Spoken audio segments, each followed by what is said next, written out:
സർവശക്തനായ ദൈവമേ, പുതിയൊരു ദിവസം ഞങ്ങൾക്ക് തന്നതിനെ ഓർത്ത് ഞങ്ങൾ അങ്ങേക്ക് നന്ദി പറയുന്നു. അത്യുന്നതനായ ദൈവപിതാവേ, അവിടുത്തെ സംരക്ഷണത്തിൽ വസിക്കുന്നവന് സങ്കേതവും കോട്ടയും അങ്ങ് ആശ്രയം തേടുന്നവർക്ക് ദൈവവും ആയിരിക്കുമെന്ന് അരുളി ചെയ്ത കർത്താവേ, ഞങ്ങളെയും ഞങ്ങളുടെ കുടുംബത്തെയും ഞങ്ങൾ വസിക്കുന്ന സ്ഥലത്തെയും അവിടുത്തെ തൂവൽ കൊണ്ട് മറയ്ക്കണമേ. പിതാവേ, എല്ലാ പ്രശ്നങ്ങളിൽ നിന്നും അങ്ങാണല്ലോ ഞങ്ങൾക്ക് സമാധാനവും ശാന്തിയും നൽകുന്നതും. കർത്താവെ, സങ്കീർത്തനം 91:10, നിനക്കൊരു തിന്മയും ഭവിക്കുകയില്ല, ഒരു അനർത്ഥവും നിന്റെ കൂടാരത്തിന് സമീപിക്കുകയില്ല എന്നങ്ങ് പറഞ്ഞിരിക്കുന്നല്ലോ. എങ്കിലപ്പാ, ഓരോ ഭവനങ്ങളിലും കടബാധ്യതകൾ മൂലം ബുദ്ധിമുട്ടുന്ന പല ഭവനങ്ങളുണ്ട് പിതാവേ. രോഗത്താൽ വലയുന്ന പല ഭവനങ്ങളുണ്ട് തമ്പുരാനെ. മനസമാധാനമില്ലാതെ വലയുന്ന പല കുടുംബങ്ങളുണ്ട് യേശുപ്പ. കുഞ്ഞുങ്ങൾക്ക് രോഗമായിരിക്കുന്ന പല കുടുംബങ്ങളുണ്ട് അപ്പ. ഒരു നേരം കയറി കിടക്കാൻ നിവൃത്തിയില്ലാത്ത, വാടക കൊടുക്കാൻ നിവൃത്തിയില്ലാത്ത പല ഭവനങ്ങളും ഉണ്ട് എൻ്റെ യേശുപ്പ. എങ്കിൽ ആ ഭവനത്തെ എല്ലാം അങ്ങയുടെ ഉള്ളങ്കരങ്ങളിലേക്ക് സമർപ്പിക്കുന്ന തമ്പുരാനെ. മത്തായി 6:14-15, മറ്റുള്ളവരുടെ തെറ്റുകൾ നിങ്ങൾ ക്ഷമിക്കുന്നെങ്കിൽ സ്വർഗസ്ഥനായ നിങ്ങളുടെ പിതാവ് നിങ്ങളോട് ക്ഷമിക്കും.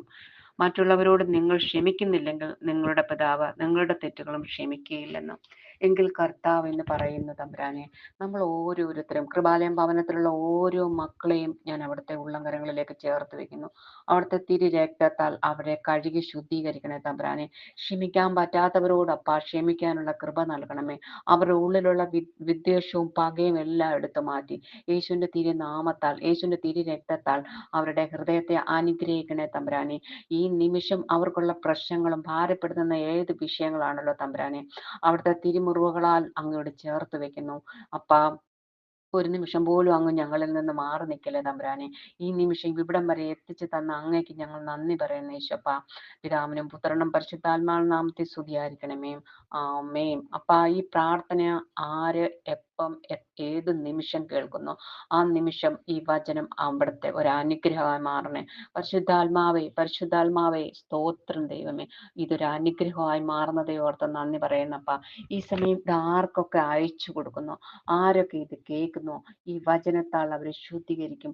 അവരുടെ രോഗപീഠകൾ മാറിയിരിക്കും. യേശുവിൻ നാമത്തിൽ ഈ നിമിഷം അവരെ അനുഗ്രഹിച്ച് പ്രാർത്ഥിച്ചതോർത്ത് നന്ദി പറയുന്നപ്പ.